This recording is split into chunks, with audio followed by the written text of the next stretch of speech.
Bonjour Manouya, aujourd'hui je reçois Réal.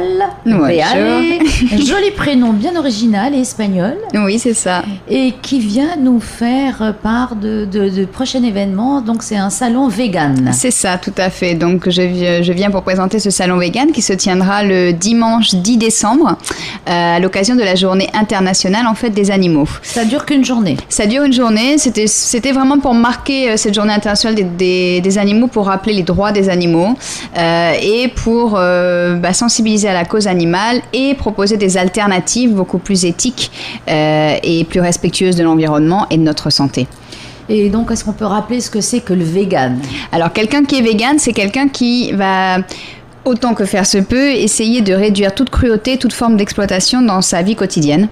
Donc, bien évidemment dans son assiette, mais aussi dans sa salle de bain, dans sa façon de se vêtir, dans ses divertissements, etc. Il va vraiment essayer de ne pas créer ni de cruauté ni d'exploitation animale. Et humaine ? Humaine va avec de toute façon. Voilà. Tant qu'à faire, on n'est pas anthropophage non plus. Absolument pas. Voilà. C'est souvent quelque chose qu'on pense des véganes. Ils sont à fond sur les animaux, pas du tout. La cause végane est vraiment une cause globale. On lutte aussi bien pour préserver la santé des humains, mais aussi pour respecter l'environnement, éviter tout le travail, les conditions de travail complètement inadmissibles qu'on peut trouver dans les abattoirs, etc. Donc voilà, c'est vraiment une cause globale. Hein. On n'enlève pas l'humain. Je te taquine de façon à ce qu'on puisse effectivement avancer, parce que le vegan, la cause végane fait toujours un petit peu peur pour ceux qui ne sont pas... c'est vrai que moi j'avais été surprise de savoir qu'on ne pouvait pas manger de miel parce que c'était le travail volé aux abeilles. Donc c'est vrai qu'on peut se dire, bon, ma foi, il y a des fois où c'est un petit peu exagéré quand même. Je peux comprendre, hein, parce que c'est vrai que ça fait un peu peur, ça fait un peu sectaire, un peu extrême. Voilà. Tout simplement parce que je pense qu'il y a une désinformation qui est voulue, hein, qui est bien voulue par le système, qui ne veut pas que l'on soit conscient de certaines réalités. Pour reprendre le cas des abeilles, ce qui est surtout dénoncé, c'est l'enfumage et toutes les techniques qui font mourir les abeilles de manière... Oui, c'est la façon de récolter le miel. Et ça va être... Parce qu'on peut manger du miel qui est récolté d'une façon qui ne perturbe pas la ruche ou qui ne tue pas les abeilles, mais pas au détriment de leur vie. Disons qu'un vegan va toujours essayer d'aller vers des alternatives au mieux pour l'animal. Donc il y a deux façons de concevoir les choses. Soit on accepte le un peu mieux, soit on est complètement abolitionniste et on lutte contre l'exploitation animale de manière ferme.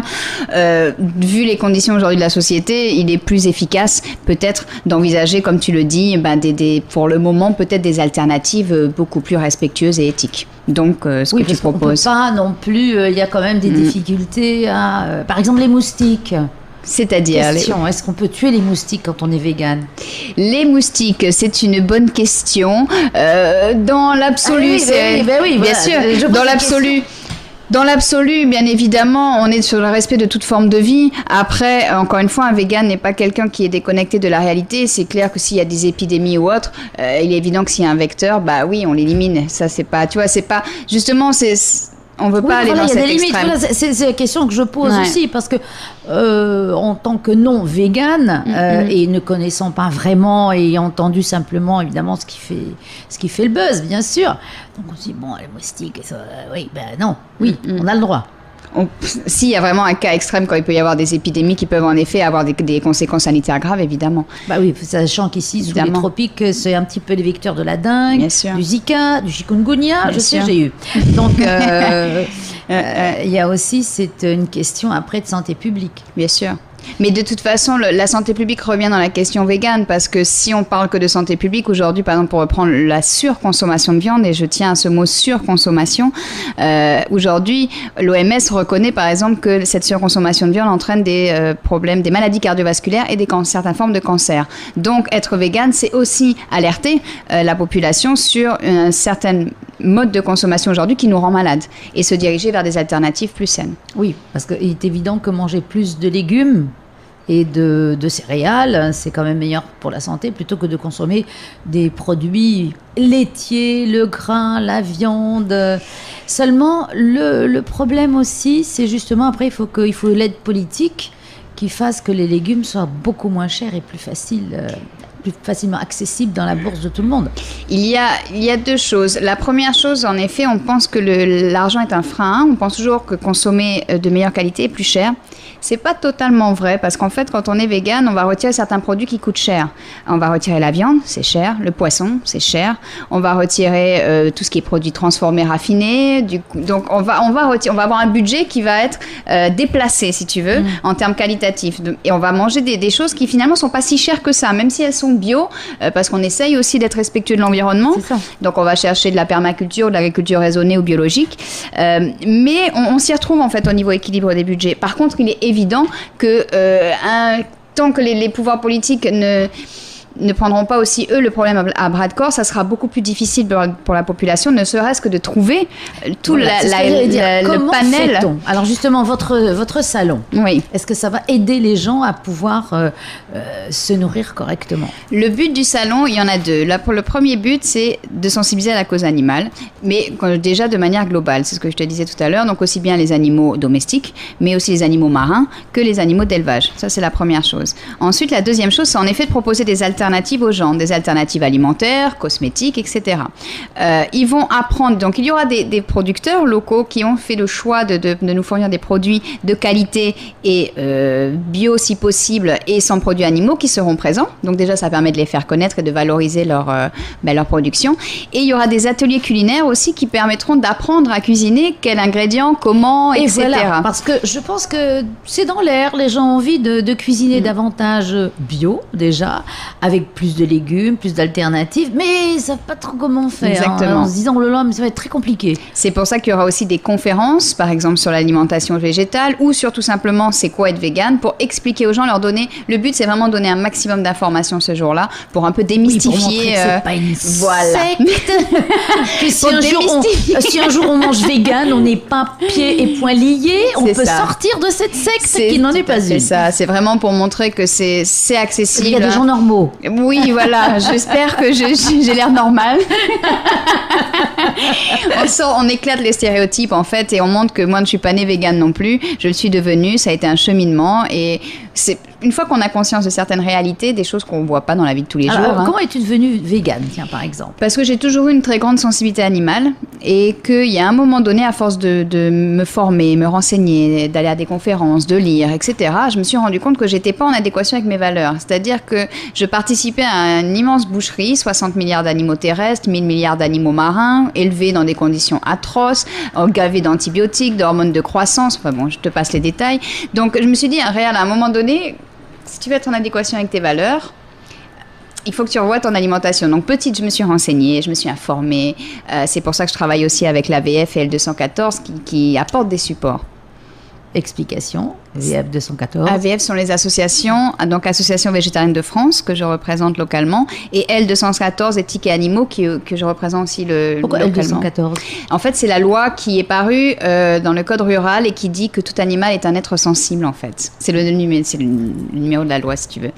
Et en fait, du coup, j'ai perdu le fil. Oui, comment en étais-tu venue à devenir végane justement, pour être en adéquation avec tes valeurs ? Exactement, pour essayer de me mettre plus en adéquation avec mes valeurs et ne plus participer à un système qui ne me correspond pas. Je suis quelqu'un qui a envie, comme beaucoup je pense, de préserver l'environnement, le Fénois, ma santé, les animaux. J'ai envie juste d'un monde meilleur et je me suis dit, je vais essayer déjà moi d'essayer de faire quelque chose à mon petit niveau pour ce monde meilleur et plus juste, quoi, tout simplement. Et donc, tu as trouvé ici, chaussures à ton pied, il y a assez de personnes pour pouvoir justement se procurer de quoi être végane. On y arrive, c'est loin d'être parfait, c'est pour ça qu'on lutte, pour essayer de se faire entendre et faire comprendre qu'il y a d'autres alternatives qui existent. On y arrive, on a les produits, on a les légumineuses, on peut trouver en supermarché, on a des producteurs locaux qui, grâce notamment au SPG Biofetia, sont de plus en plus sensibilisés à l'agriculture bio, à la permaculture, donc c'est quelque chose qui est en train de monter, donc on trouve. Maintenant, il y a plein de choses qui me manquent encore, c'est-à-dire tous les simili-carnés, tous les fromages, c'est-à-dire tous ces produits que les personnes qui qui aimeraient bien faire la transition, mais ont un peu de mal parce qu'il y a le goût. Et c'est plus facile quand on a des produits de substitution qui ont à peu près les goûts, mais qui n'ont pas de produits d'animaux. Et c'est vraiment bluffant. Et ça, on les trouve pas encore vraiment ici. Ça arrive timidement. Il y a un peu le tofu, il y a des petites choses comme ça, mais si on l'agrémente pas, c'est un petit peu fade, hein, on va dire ça comme ça. Voilà, tout à fait. C'est un peu de que japonais. Et j'avoue, je mets du poisson dessus, donc évidemment, c'est raté. Mais ça, on apprend à le cuisiner aussi, si tu veux. Ça fait partie des produits insipides et fades à la base qu'on apprend à vraiment relever les saveurs. Ça fait partie de l'apprentissage de la cuisine végétalienne. Mais en effet, il existe à côté de ça, je te disais, des saucisses véganes, tu peux manger des hot dogs véganes et être complètement bluffé, des bons hamburgers véganes avec des steaks. Je ne mange pas de hamburger, moi. Je cuisine, moi. Tu peux cuisiner avec des steaks de lentilles. Est-ce que justement, ça serait pas intéressant aussi d'essayer de voir dans les cantines, de faire au moins un repas vegan par mois, on va dire par mois pour commencer? Alors, j'ai été agréablement surprise. J'ai appris qu'au lycée Paul Gauguin, ils avaient 2 repas. Je ne voudrais pas dire de bêtises, je ne sais plus si c'est à la semaine ou au mois, végétariens dans la cantine. Et je trouve ça vraiment génial. Donc, il y a même dans les cantines, il y a des enseignants qui font aussi de plus en plus un travail de sensibilisation pour montrer aux parents que non, on n'est pas carencé.